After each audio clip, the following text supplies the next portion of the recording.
My name is Eldridge Moore. I'm 72 years old, a retired war veteran, and a man who spent the last 3 decades keeping a promise to my late wife, Marlene. A promise that our family would never go hungry, that our son would never feel abandoned, and that our home would never forget love. But all promises, no matter how noble, are fragile in the wrong hands. We live in a small but beautifully aged home in Harlan Creek, Kentucky. The kind of town where people still wave at each other from their porches and where secrets have a way of hiding in plain sight. Marlene passed 7 years ago. Her passing hit me hard, but the pain of losing her was nothing compared to what would come next. My own son's betrayal, all for the love of money she left behind. My son, Everett, is 42, a lawyer by trade, smart, but always a bit entitled. He wasn't born cruel, but somewhere between inheritance talks and his high-rise apartment in Louisville, he changed. I didn't see it coming, or maybe I didn't want to see it. Marlene had been wealthier than most knew. Before she met me, she inherited a real estate business from her parents, but she never flaunted it. We lived simply. When she died, she left everything in a trust, $50 million in properties, liquid assets, and antique holdings. But with a very clear clause, I'd retain control until my death or incapacitation. Everett didn't take kindly to that. He wanted the assets immediately, said it was to expand the family legacy. But I saw through him. He wanted to sell, cash out, and disappear into a life of yachts and passive income. I refused, and from that moment, our relationship soured like milk left in the sun. That was 2 years ago. Now, strange things have begun happening. My medication went missing once. I started getting dizzy spells. My brake lines were cut. Once. Only once. I chalked it up to coincidence, until the look on Everett's face the last time he visited, the cold calculation in his eyes, told me it wasn't. I started keeping notes, cameras, locking up everything, and most of all, I started paying attention. That's when I noticed her. Lena, my housemaid, 28, smart, soft-spoken, and with the kind of kindness that feels like sunlight after a long winter. Marlene hired her 2 years before she passed. Said the girl reminded her of herself. Lena had stayed with me after Marlene died. Never asked for more money, never missed a day. She cleaned, cooked, and kept the house running like it used to. And she noticed things too. "Mr. Moore," she said one morning, softly while buttering toast. "Your son came in last night when you were asleep." I blinked. "How would you know?" "I was up late reading. I heard footsteps. He used a spare key. He looked around your room, then left without taking anything." I stared at her, my throat dry. "Why didn't you wake me?" She hesitated, then smiled, a quiet, unnerving smile. "Because I wanted to see how far he'd go." Something in her tone, it wasn't fear. It was resolve. I suddenly realized Lena knew more than she let on. That day, I watched her differently. How she moved, what she noticed, how her eyes followed Everett when he came around. I'd always thought of her as the quiet help. But now I wasn't so sure. There was a strength in her, a knowing. That evening, Everett came again. Walked in without knocking, all fake charm and cold eyes. "Dad," he smiled, "just came to check on you." Lena brought us tea. "Sit down gently." And as she handed Everett his cup, she gave him that same smile. That smile that said, "I know what you're doing." Everett paused, just for a second, like the tea might be poisoned. He didn't drink it. Neither did I, because in that moment, we all understood something. This wasn't a family visit. It was a war of intentions. And Lena, she had chosen her side. And suddenly, I didn't feel alone anymore. Later that night, Lena came to my study. She slid a manila folder across the table. Inside, photos, documents, a recording, Everett, meeting with someone in a black SUV, a notarized document, power of attorney forged with my signature, and a voice recording of him talking about putting the old man away soon. I looked up at her, stunned. She simply said, "I've been watching, Mr. Moore. Now it's time you start fighting back." And then she smiled again, the same smile she gave him. But this time I smiled back. To be continued in Chapter 2. The next morning, I didn't wake up to my usual alarm. I woke up to the sound of Lena's voice, low but urgent, speaking into her phone just outside my door. "Yes," I have everything. The footage, the bank statements. No, I didn't tell him yet. He needs to see it for himself. Today, when she saw me standing in the doorway, she didn't flinch. Instead, she handed me a flash drive and said, "You want to sit down for this?" We moved to the study. She closed the blinds and dimmed the lights as if preparing for a private screening. I plugged the flash drive into the old desktop and opened the folder marked Truth. There were 3 video files. The first showed Everett at a cafe, whispering to a man with a thick neck tattoo and a briefcase. They weren't just talking, they were exchanging documents. One of them looked eerily similar to the deed of our estate. The second was from a security cam across the street from my pharmacy. Everett stood in the shadows, speaking into his phone. His words were muffled, but Lena had cleaned the audio. "If he gets sick again, we'll move faster. It's not like he'll remember." My stomach twisted. That wasn't concern. That was calculation. The third clip? That one nearly broke me. It was audio only. A recording Lena captured when Everett came in at night and stood over my bed. I could smother him. Right now. No one would suspect me, his voice whispered. Then silence. Then a single sigh, followed by retreating footsteps. I leaned back, my chest tight. Betrayal is a blade that cuts deepest when it's wielded by your own flesh and blood. Lena didn't speak. She let the silence breathe, heavy with truth. Finally, I said, "What do we do now?" She placed a folder in my lap. Inside, a legal contact, a man named Mason Greer, private investigator, former FBI, and someone Lena apparently trusted enough to say, "He'll help us end this quietly, but completely." That afternoon, Mason arrived. Late 50s, sharp suit, eyes like steel. He took one look at the materials and said, "We're not just dealing with fraud. This is attempted elder abuse, criminal conspiracy, and possibly worse. But if we move too fast, he'll disappear with whatever he's already forged. We do this smart. We do this clean." He suggested starting with freezing all transfer authority. I made a call to Marlene's old attorney, who still handled the trust. Within the hour, any action on the estate required my live signature, witnessed by a notary and reviewed by a judge. Then we set the trap. Lena offered to act as bait. She would accidentally let slip to Everett that I'd been having memory issues, worse than before, that I was considering moving into a care facility, that my lawyer had asked her to help pack. Of course, Everett took the bait. He came back that Friday, smiling, carrying soup. "Dad, I just want what's best for you. You've done enough. Let me carry this burden now." I pretended to cough, to forget things, to fumble my words. He pulled out a pen and a document. "Just sign this, and I'll handle everything. You won't have to lift a finger ever again." I signed, but what he didn't know, the ink wasn't real. The paper wasn't valid, and Mason was in the next room, filming everything. Everett left with a bounce in his step. We sent the footage to the authorities. But I wasn't done yet, because while Mason wanted justice, I wanted my son to understand what he'd done, and that lesson was coming next.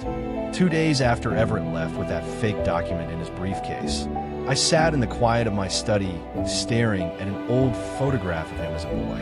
In it, he's sitting on my shoulders, grinning ear to ear, sticky from cotton candy at the county fair. I couldn't reconcile that boy with the man who had tried to poison me with a smile. Lena entered, a tray of chamomile tea in her hands. Her presence had become more than comforting. It was grounding. She placed the tea on the side table and handed me an envelope. "Mason said to give you this," she said. "He found something." I opened the envelope slowly. Inside was a report, a background search Mason had run on the man Everett had met in the cafe. His name was Darius Lorne, a known fixer for estate fraud schemes. He'd been connected to 3 mysterious disappearances, elderly victims, all with considerable assets. And now he was tied to my son. The pain sat in my stomach like a stone. But it was the next page that shifted something inside me. A wire transfer of $100,000 from Everett to Darius dated 3 months ago, clearly labeled consulting fee. I closed the folder and met Lena's gaze. "It's time," I said. We called Mason and scheduled a private meeting with Judge Harlan Whitley, an old friend of mine from my Army Reserve days who now served as a district judge. We presented him with everything videos, recordings, fake documents, and the transfer. Harlan was livid. He's not just after the money, Eldridge. He's trying to erase you. But we didn't press charges, not yet. That wasn't the goal. The goal was the truth. Mason suggested a confrontation, controlled, filmed, with hidden cameras, a meeting that would give Everett a chance to come clean or bury himself for good. We planned it for Sunday. Lena called Everett and told him I was in bed most days now, confused, barely able to hold a spoon. She said I wanted to sign the house over before I forgot everything. He arrived that morning, wearing a crisp blazer, crocodile smile in place. "Dad," he said, touching my shoulder, "you look tired." "I forget a lot of things now, son," I rasped, playing the role. "But I remember you always being a good boy." He blinked, his mask slipping for a fraction of a second. I handed him another fake deed, this one a replica of the one he tried to forge. He signed it without reading. No hesitation, just greed. Then I nodded to the corner. Mason stepped out, and behind him, 2 sheriff's deputies. Everett stood slowly. "What is this?" "The moment," I said, rising from my chair, "where you find out I was never blind, and I'm far from senile." The deputies cuffed him gently. He sputtered, tried to talk his way out, claimed it was all a misunderstanding. But the video played on the TV in the corner, the one where he talked about smothering me in my sleep. His face turned the color of ash. They didn't arrest him that day. They didn't have to. But they issued a court order, a full investigation, freezing his accounts and removing him as legal counsel on anything related to the estate. The next days were a blur. The community whispered. The local news picked up the story. Everett, once a rising star attorney, was now the face of attempted elder fraud. But I wasn't angry. Not anymore. Because the house was quiet again. Peaceful. Lena stayed. We planted a garden together in the spring. She read aloud to me in the evenings. And one day, while digging near the rose bushes Marlene had once loved, I found something. A small box. Inside, an old letter from Marlene. "If Everett ever loses his way," she wrote, "remind him not of punishment, but of who he used to be. Show him the boy who rode your shoulders. That's the only way back." So I did. I mailed him that photo. No note, just a picture. A week later, a letter came back. Handwritten. "I'm sorry, Dad. I don't deserve your forgiveness. But I remember that day. I remember the cotton candy. And I remember you lifting me high. It wasn't redemption, but it was a start. Spring in Harlan Creek carries a peculiar kind of quiet. The morning smell of damp earth and promise. After the storm Everett had unleashed on our lives, the silence felt sacred. Lena had taken to tending the garden daily. We planted tomatoes, squash, lavender, and Marlene's favorite daffodils. I couldn't kneel much anymore, but I watched from the porch as Lena's hands moved through soil like she was stitching the earth back together. One afternoon, as I sipped iced tea and watched the bees dance through the blossoms, Lena approached with dirt on her cheeks and a folded letter in her hand. "It's from Mason," she said. "You might want to sit down." I unfolded the page slowly. The letter outlined findings from a deep dive into Everett's financial trail. His debt was deeper than we thought. Gambling, offshore accounts, silent partnerships with shady real estate developers. One in particular caught my eye. Elmwood Consolidated, a company currently suing elderly property owners in low-income neighborhoods to acquire land at criminally low prices. Mason's note read, "Your son didn't just betray you. He became the very man your wife spent her life protecting people from." Lena saw the shake in my hand and steadied it with hers. "You okay?" I nodded. "No, but I will be." That evening, I sat by the old fireplace and dug through the chest where Marlene kept family photos. I found her journal, the one she never let anyone read. On the first page, her handwriting danced across yellowed paper. "If the roots rot, cut the branch, but never the tree. Families can heal, but only when the truth shines through." I knew then that Everett's story wasn't over. Not with prison, not with shame. His punishment would be living in the wreckage of what he almost destroyed and being reminded daily of what he lost. The next morning, I called my lawyer and updated my will. The estate would no longer pass to Everett automatically. Instead, a charitable trust would be created, Marlene's hands, focused on protecting the elderly from exploitation. But I didn't leave Everett out. I gave him one thing, the house he grew up in, with a condition: he couldn't sell it. He had to live in it, maintain it, care for it, and perhaps, in the cracks of the wood and the echo of our laughter in the halls, he might find his soul again. Weeks passed, then months. Everett stayed quiet, under investigation, disbarred from practicing law for the time being, and financially stranded. He moved into the old house alone. One night, Lena and I were sitting under the porch light when we saw him walk up our gravel path. Not in a suit, not with slick back hair, but in a flannel shirt, holding a pie. Cherry, Marlene's favorite. He stammered.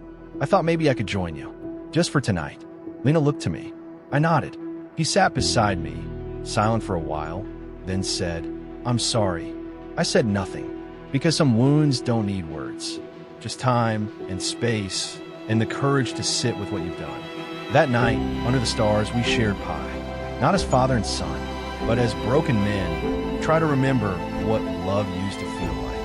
And in Lena's quiet smile from across the table, I saw hope, fragile, flickering, but finally there. The following morning was warm. Too warm for early spring, but the kind of weather that made the birds rowdy and the sky ache with color.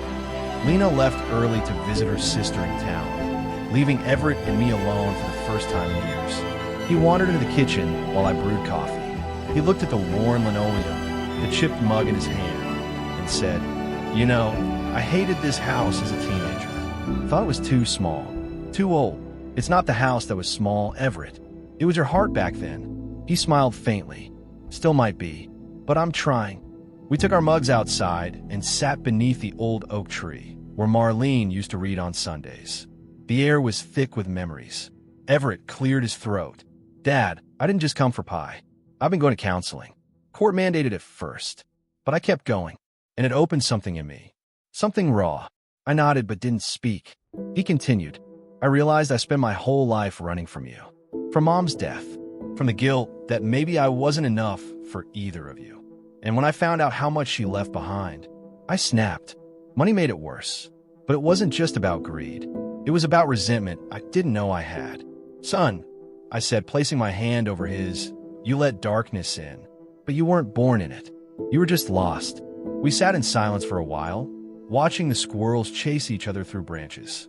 Then he asked, Do you think she'd forgive me? I closed my eyes. I could almost hear Marlene's voice in the wind. I think she already has. But the one who hasn't forgiven you is the little boy inside. Find him. Love him. That's how you make peace. Everett stood, his eyes glassy. He walked to the oak tree and placed his hand against its bark. Then I'll start here. Later that day, he began restoring the garden beds. One shovel of dirt at a time. One apology to the earth, to himself, to us. Lena returned to find him sweating, planting daffodils. She smiled and handed him lemonade. Good start. We all knew the road would be long. But that evening, over grilled chicken and laughter, something shifted. We weren't just surviving anymore. We were becoming whole. That summer, the sound of cicadas filled the evenings, and life at the farm finally felt peaceful. I thought for once that maybe I could relax. Maybe Everett had finally turned a corner. He rose with the sun, helped Lena with chores, and started repairing the porch railing, one splintered board at a time. But peace has a way of inviting the past. It came on a Thursday with a knock at the door. A man in a tan blazer and wire-rimmed glasses stood at the threshold.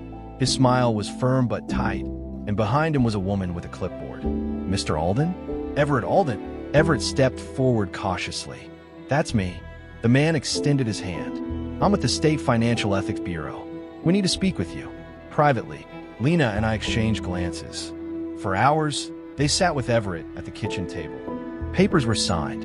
Words like embezzlement, civil suit, and federal oversight floated through the air like daggers. Apparently, one of Everett's old clients had come forward, someone who hadn't been paid off or silenced. By nightfall, the agents were gone. Everett stood at the sink, staring out into the dark. They might take what little I have left, he said. I walked up and placed a hand on his shoulder. Then we build from nothing. Again. But it was Lena who spoke the strongest words. You can't outrun your mistakes, Everett, but you can walk through them. one step at a time. We watched him nod, and in the days that followed, we saw something remarkable. Everett didn't disappear. He didn't spiral.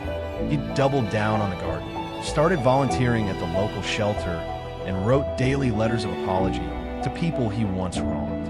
He didn't do it for forgiveness. He did it for freedom from himself. Weeks later, a package arrived. Inside was a framed photo. Everett, as a boy, holding a baseball glove, with Marlene crouched beside him, both laughing like the world had just been made. On the back, a note in her handwriting. "You were always enough." He wept for a long time that night, and so did I. Summer waned, and the air took on the cool bite of coming change. Leaves browned at the edges. The once silent farm now echoed with a strange rhythm. A mix of guilt, healing, and truth crawling into daylight. Everett worked harder than anyone I'd seen his age.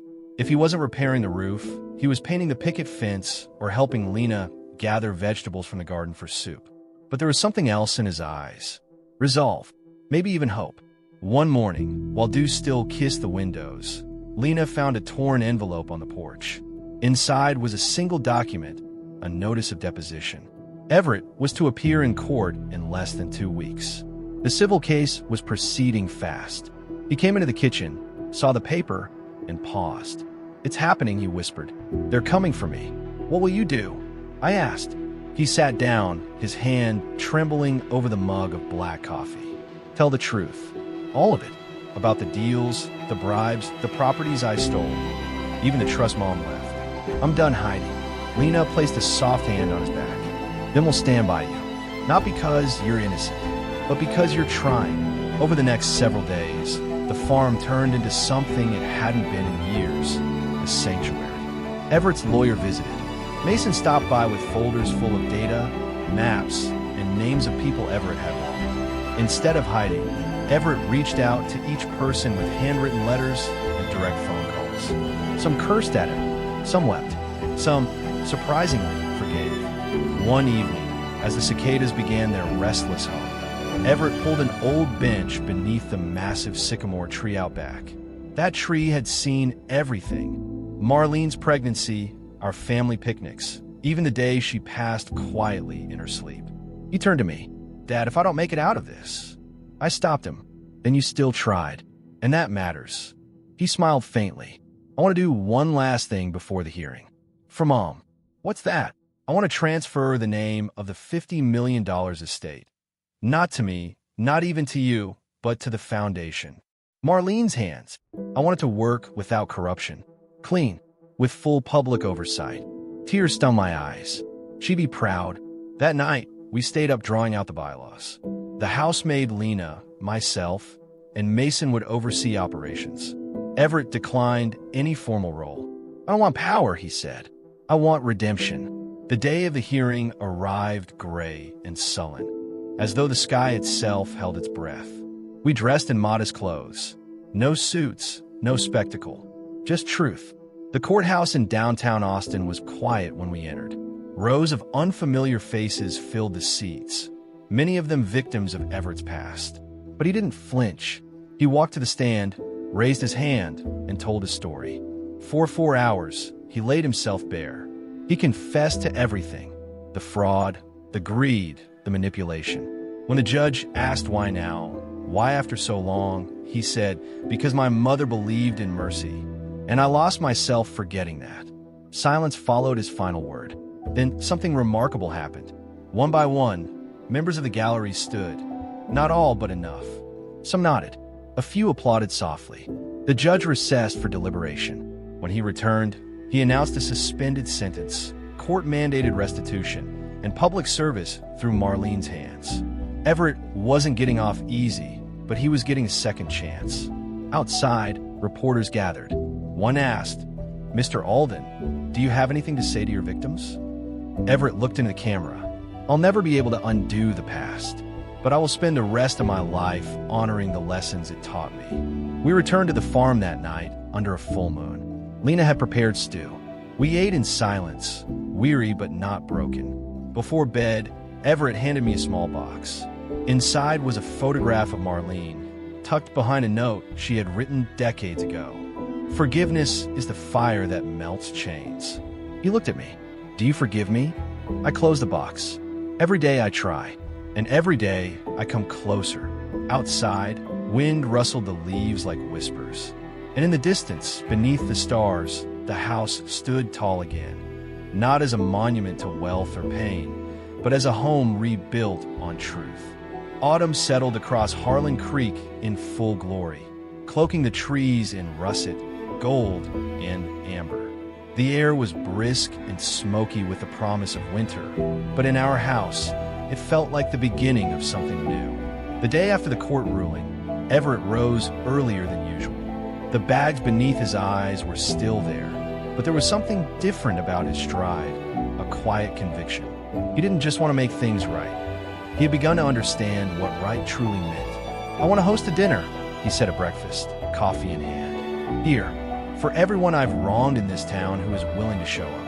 No speeches, just food, warmth, and a chance to say I'm sorry without a podium. Lena looked up from the morning paper and smiled.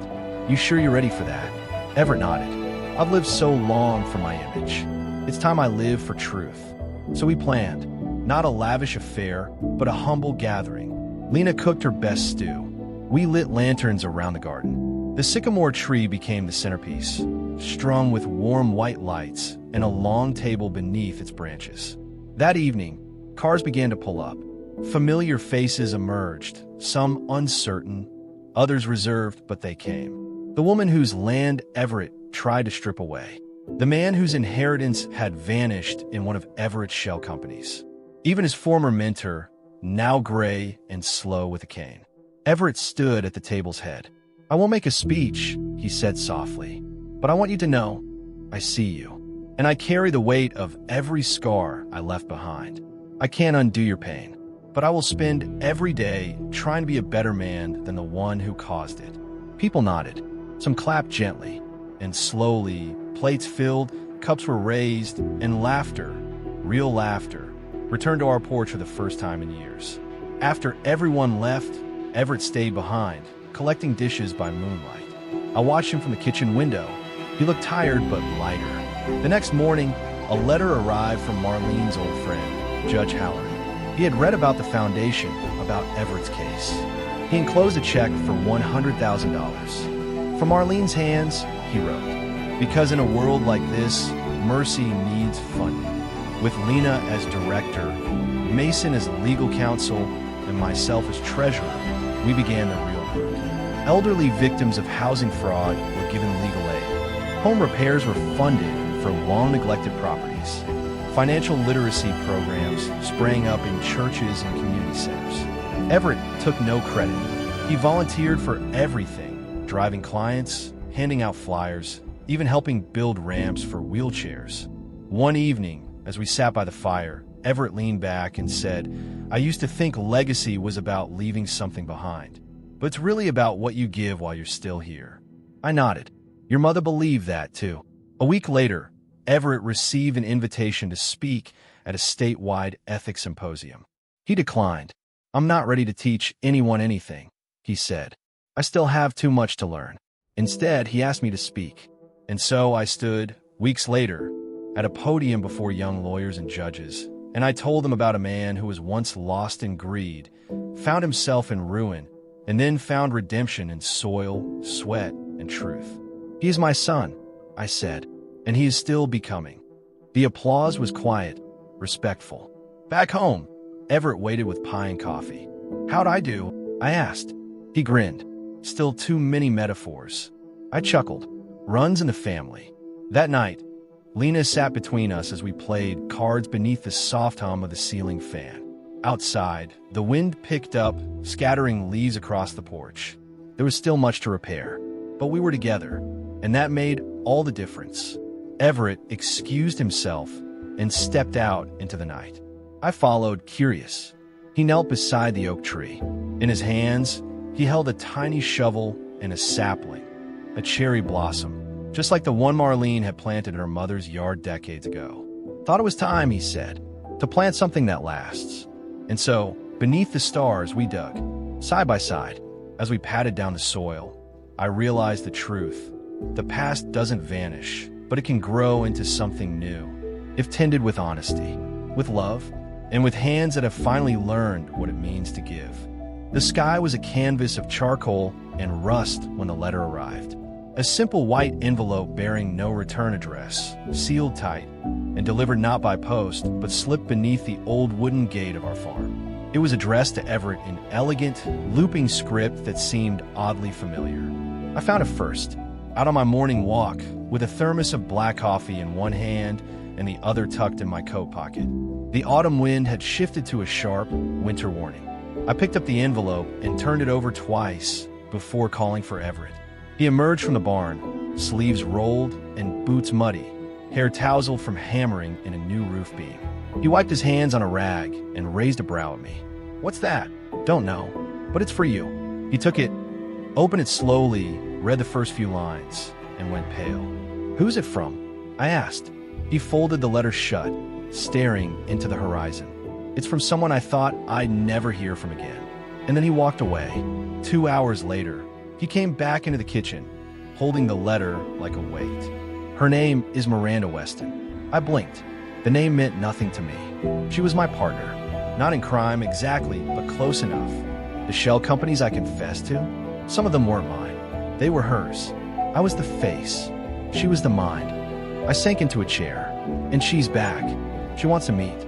Said she's ready to tell her truth, but only if I show up alone." Lena, who had been folding laundry nearby, stiffened. "Sounds like a trap."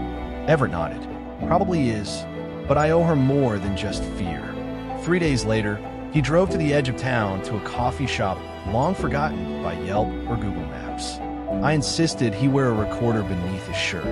Mason begged to accompany him, but Everett refused. "If this ends in fire," he said, "then let it burn with just me." The meeting lasted 42 minutes. He returned just before dusk, face unreadable. I opened the door. "Well," he placed a folder on the table. Inside were signed affidavits, bank account transfers, property deeds, all pointing not just to Everett, but to a web of corruption spanning 5 states.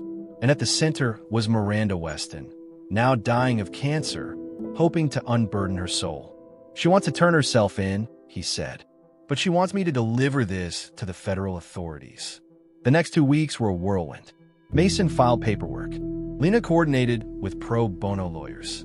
And I watched as Everett moved like a man preparing for the end. He made copies of everything, set up emergency contacts, drafted a living will. "You think she'll go through with it?" I asked. He sighed. "I don't know, but even if she doesn't, I will." We delivered the documents to the FBI field office in Dallas. Quietly, without cameras. 2 days later, Miranda was arrested. And so was Everett. The judge who had once shown leniency now faced a dilemma. Everett had, indeed, committed more crimes than originally known, but he had also become a beacon of accountability in our town. Victims wrote letters not demanding punishment, but asking for mercy. He was sentenced to 9 months of supervised home detention and 2,000 hours of community service. The farm became his prison and his mission. During those months, something extraordinary happened. People came, not to gawk or shame, but to help, to learn, to talk. Young men from troubled neighborhoods came to work beside Everett. Women whose homes were nearly stolen in fraud schemes brought him soup, muffins, even stories of their children's successes. The land healed as he did. One afternoon, I found Everett sitting under the sycamore tree, Marlene's photo in his lap. "You think she sees me now?" I sat beside him. I think she never stopped. Spring came with violent storms and sudden sunlight. The cherry blossom tree Everett had planted bloomed in blush pink. And then came the gala.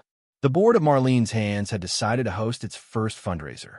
Reluctantly, Everett agreed to attend, though he refused to speak. Lena wore a pale blue gown, Mason dusted off a tuxedo, and I wore Marlene's favorite tie on my borrowed blazer. The event was held in a renovated barn on the outskirts of Harlan Creek. Lanterns swung from exposed beams. Tables were draped in white cloth. Old photos of Marlene, smiling and holding up blueprints of her charity dreams, decorated the entryway. When Everett entered, the room fell silent. Then, slowly, it erupted in applause. He didn't smile, didn't wave, just nodded, humble beyond words. Later, Mason took the stage.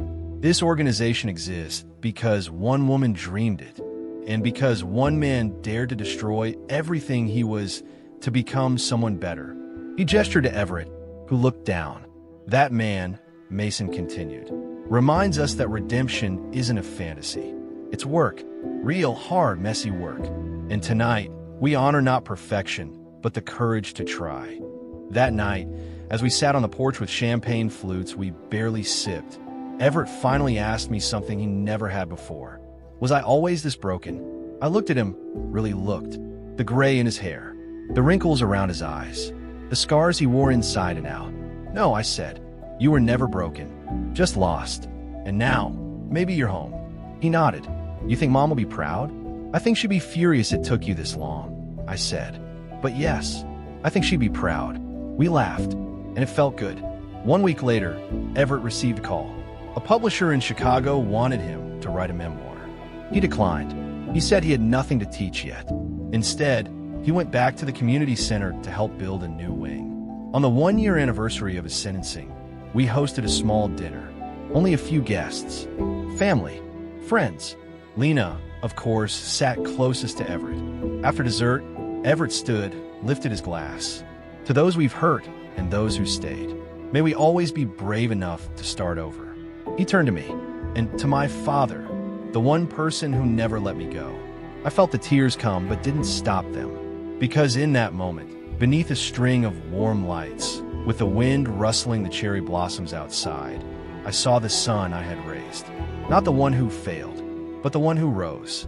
And I knew Marlene was smiling. The morning of Everett's final community service day broke with a thin layer of mist hugging the land. A hush blanketed the fields.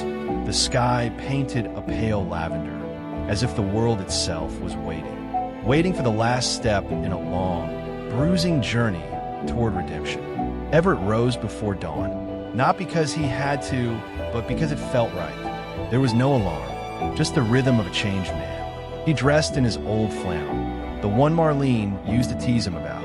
It was frayed at the cuffs and missing a button, but it felt like armor now, worn but enduring.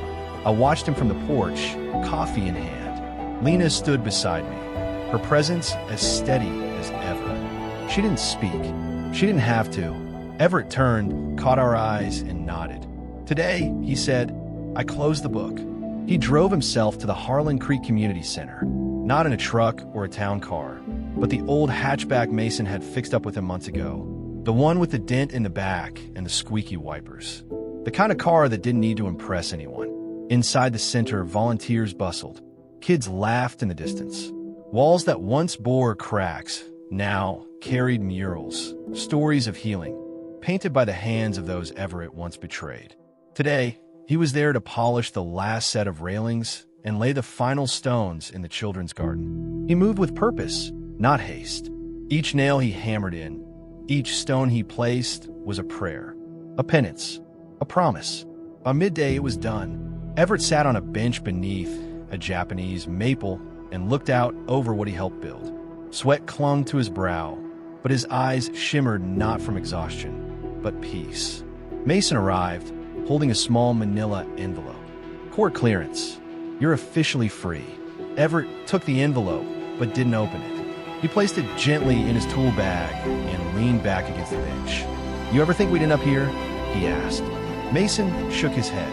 No, but I'm glad we did. That evening, we hosted a gathering at the farm. Not a gala, not a press event, just friends.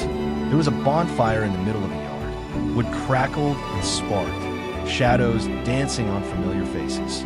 The sky, clear and sharp, showcased the stars in all their defiant brilliance. We ate brisket and cornbread. Lena's apple pie was the centerpiece of the table, as it always had been. Laughter flowed easily, naturally, and for the first time in years, Everett smiled without hesitation. When it was time, he stood. I won't make a speech, he said. I've done enough talking, but I want to tell you a story. The crowd quieted. There was a boy who wanted everything, so badly. He forgot the people who gave him something even better. Love, loyalty, home. He took and took until there was nothing left but shame. And then, one day, the boy saw the truth. Not in a mirror, not in a courtroom, but in the eyes of the people he had hurt, who chose to stay anyway. He paused. That boy is trying to be a man now, and that man wants nothing more than to spend his days giving back what he once took. He raised a glass to the ones who stay, and everyone raised theirs in turn. In the weeks that followed, Everett began writing. Not a memoir, not yet, but letters, dozens of them, to the victims who hadn't come forward, to the men and women whose savings he'd once buried in offshore accounts. He sent checks, apologies, offers to help. Some returned unopened. Some came back with gratitude. Some with silence. But Everett kept writing. The foundation, Marlene's hands, expanded. 2 new centers opened in underprivileged neighborhoods. Lena was appointed director of community engagement. Mason ran logistics and outreach. I oversaw compliance. And Everett? He taught. Every Wednesday afternoon, he ran a class for ex-cons and first-time offenders. They gathered in the same barn that once hosted his own reckoning. He called it breaking ground. He started each session the same way. I'm not here to preach. I'm here because I broke things too. But I found out that broken isn't the end. Sometimes it's the start. And then he would hand them shovels, bricks, paint. Because healing, to Everett, wasn't theory. It was action. A year passed. On the anniversary of Marlene's death, we visited her grave. Lena brought sunflowers. Mason brought a carving stone etched with her favorite quote, "Build, even from the ashes." Everett knelt, brushed away the leaves, and placed a letter atop the headstone. "I kept your dream alive," he whispered. "I hope that's enough." Then, for the first time in a long while, he wept. Not from guilt, not from shame, but from grace. In time, the story of Everett Alden spread. Local papers told it, then national outlets. A documentary team reached out, and this time, he said yes. The film was called The Hands That Rebuilt. It wasn't glamorous, but it was real. And in it, Everett didn't pretend to be a hero. He just showed up, told the truth, held nothing back. People saw themselves in him. The flawed, the broken, the hopeful. One day, a little girl came to the farm with her father. She was barely 9, clinging to a battered teddy bear. Her father had been one of Everett's victims. He'd lost his home, his job, but now, years later, he had rebuilt his life. With help. "My daughter wanted to meet the man who helped her daddy smile again," he said. Everett knelt, looked the girl in the eye. "You know what helps me smile? Seeing you safe." She handed him the bear. "For you. He protects people." Everett took it gently, like it was made of glass. "Thank you," he said. And in that moment, redemption wasn't an idea. It was a gift. So here we are, years removed from betrayal, from lies, from pain. The farm is still here. So is the sycamore tree. So is Lena, strong and kind. So is Mason, loyal as the dawn. And so am I, watching my son not just come back to life, but give life. Watching him choose every day to be better. Not perfect, just better. Everett Alden was once the man who almost lost it all. Now, he is the man who shows others how to begin again. And as long as the wind rustles the leaves outside this old house, as long as the stars shine above the fields, I know that Marlene's hands still guide us. Always.